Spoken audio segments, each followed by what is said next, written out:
Hey there, Lionesses. This is Bobby Carlton. I am the publisher and editor-in-chief of Lioness magazine for the female entrepreneur. I'm also the founder of Innovation Women, an online speaker bureau for entrepreneurial and technical women. Today, we are here talking to Natalie Benamou. She is the founder of HerCSuite.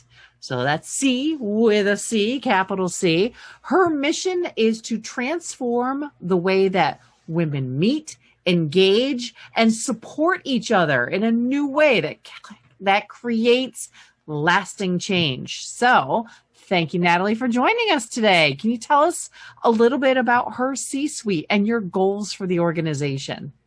First of all, Bobby, I'm so excited to be here with you today. Thank you for having me. I'm really just thrilled. So thank you for this opportunity.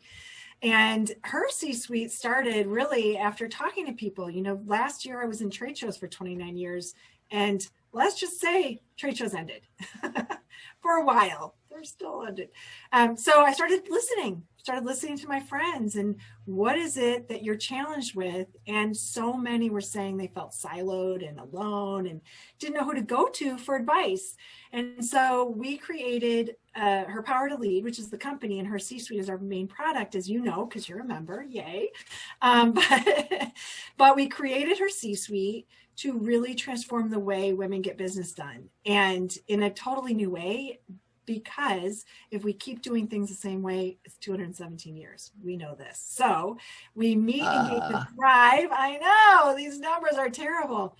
So for the executive women, we meet once a month, and then we have other programming, and it's a mastermind where women come together in a circle of 4 to 6 women and advise each other.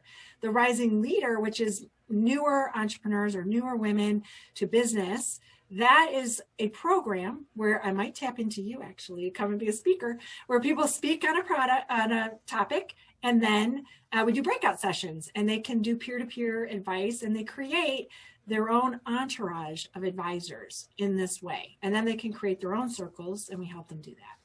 That's awesome. Okay, so I'm going to go back to something you said, 217 years. That is, we all know, is from the World Economic Forum. And what we're talking about there is pay equity. That's how long it's going to take at the current rate that we're at. Crazy. And one of the things that you talk an awful lot about is not just pay equity, but making money. One of the things I have heard you say is everything is sales. Can you talk to us about that? Yes, because first of all, as women entrepreneurs, you have to change your mind, your thinking. And the reason I say this is that people have this notion that sales is somehow this bad word and we should not be doing sales. Listen, if you are not generating revenue, then you cannot have a company. And if you are generating revenue, that is sales. So if you change the way you think about the word sales and think of it as generating profitable revenue for your company, then perhaps that's a little easier to swallow. And in my background, I sold over $110 million in revenue, and it was always with serving first the customer and the client. And so that is one of the things I would suggest, is that if you think of generating revenue as serving the customer, you do so well, Bobby. You are always serving and doing many wonderful things. So if you think of it that way, that would make a big difference. Okay, so think about sales, think about it as service. What kind of specific tips do you have for women entrepreneurs when they are starting to really think seriously about sales and how they manage a sales organization, for example?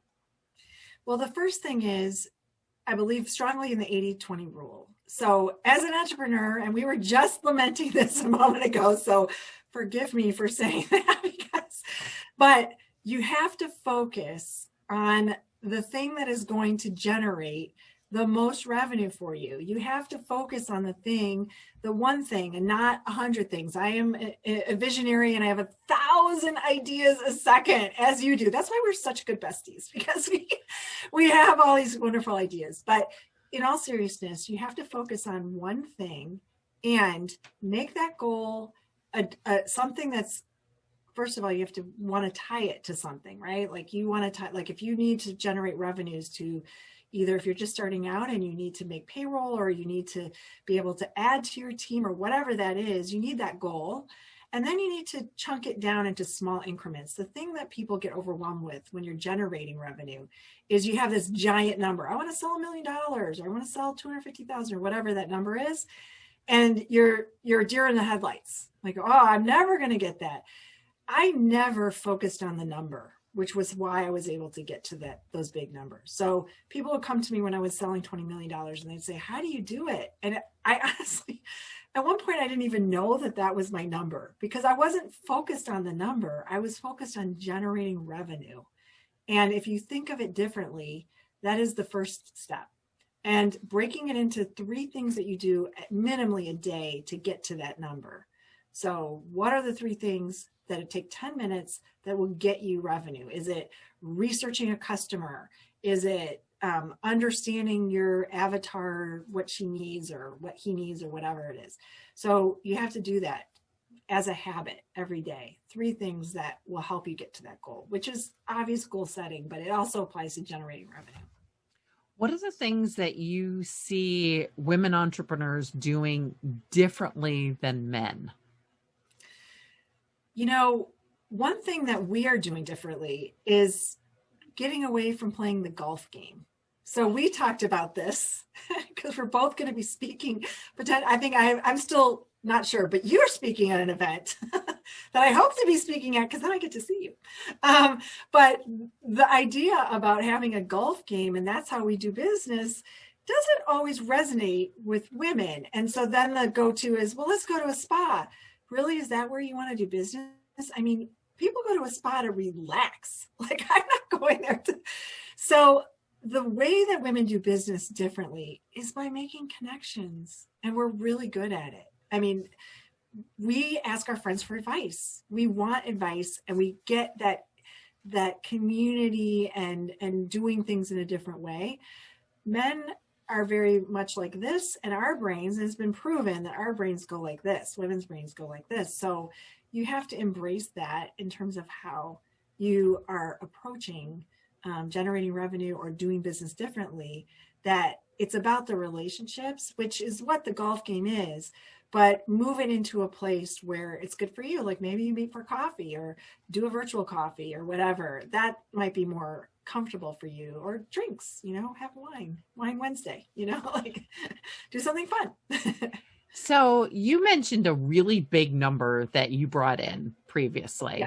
Yes. I would love it if you could think back to a really big deal that you did and walk us through the steps. How did you land that big deal? Well, I am a big believer in Blue Ocean Strategy. If our listeners have never heard of that book, the result is Cirque du Soleil. So if you think about Cirque du Soleil, for years, the circus was declining, and they were abusing animals, which is not great, right? That I'm founder of an animal rescue, so I'm against that. But Cirque du Soleil recreated, reimagined, and gave us the element of surprise. And so that element of surprise has really been kind of ingrained in what I do. It's disrupting the way that people aren't expecting. So the biggest thing I ever did was 4.5 million. And I brought together 11 divisions together, which was very hard. And they had different preferred vendors. There was a lot of politicking. We're just going to leave it at that, behind the scenes. And they were expecting us to come in with one thing, and we came in with something completely different. And they were like, oh, I love that. I have to have that. I want that. But the person that was lobbying against us didn't know what to do because it wasn't what she was expecting. So the element of surprise is really good. And doing things differently and being flexible to respond and work the room and understand, again, who is your customer? Who's in the room? Know everything you can know about each of those people. Where do they shop? What do they do? What's their favorite thing? You really need to know as much as you can. The bigger the number that you're going for, right? If you're just selling something that's $20, you probably don't need to know as much as someone that's multi-million. And I'll never forget my whole career. 1:30 in the morning, I got the call that I won. 1:30 in the morning. And I was like, what?